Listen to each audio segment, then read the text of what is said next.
Okay guys, so you're looking at this and going, all right, well Clayton, thanks so much for teaching me how to change colors on a screen.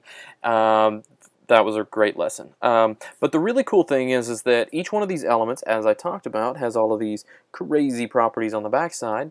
There are so many more CSS rules. In fact, here's just a few of them that I could come up with and put them onto a slide for you.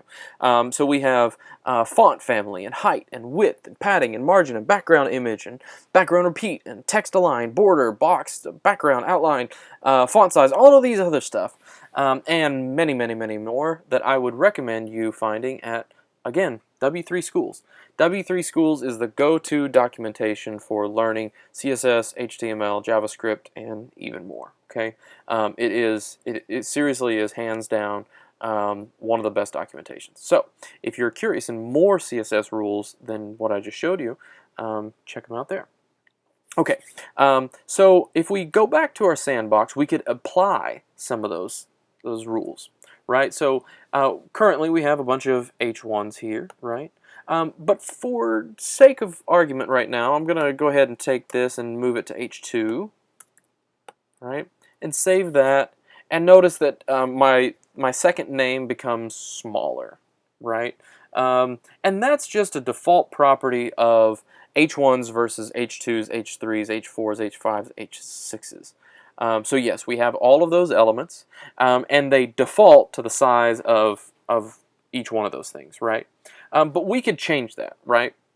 So if we go to our style.css, and let's say I want to change that H2. I could go to H2, I could select H2s, and let's say I want font size. And again, remember, watch your pre-populated menu here for font size.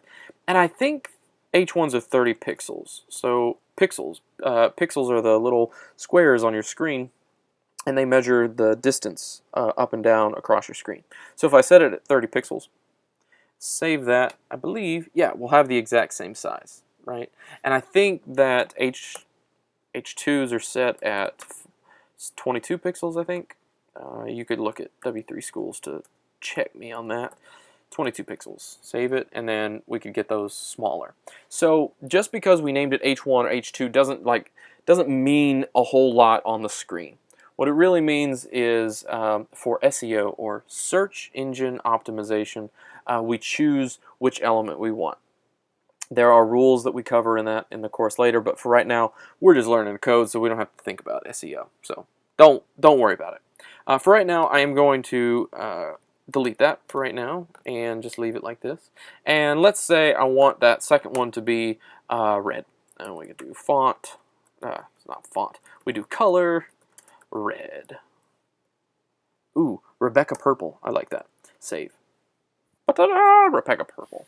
Okay, and now what I'm going to do with you is ask you to create a number of elements here. So I want you to use all of the H's that we have. So we have an H3, an H4, oh, not there, an H4, H5, and an H6. Okay, so these are the 6 different H's that we have, or headers that we have. Obviously we have other elements, but for right now I just want you to play with these 6 and adding in other CSS properties to them. So again, to review, we declare what element that we want, H2 in this case, and then we go to our style.css and we select the elements, right, because this would select all H2s, and then we give it a declaration block, and then we describe the rules, right, just like this, right? So in the end, you create an element, and then you give it its properties. So up here it has a prime example. We have an H2, and then in the CSS we select the H2 and then give it the property, like color, and then value, like red. Right? And here's some other CSS properties for you to use. And what I'm going to do is throw a bunch of those onto the screen for you so that you can use them as you play around and figure out some things on your own, because I want you to play and learn.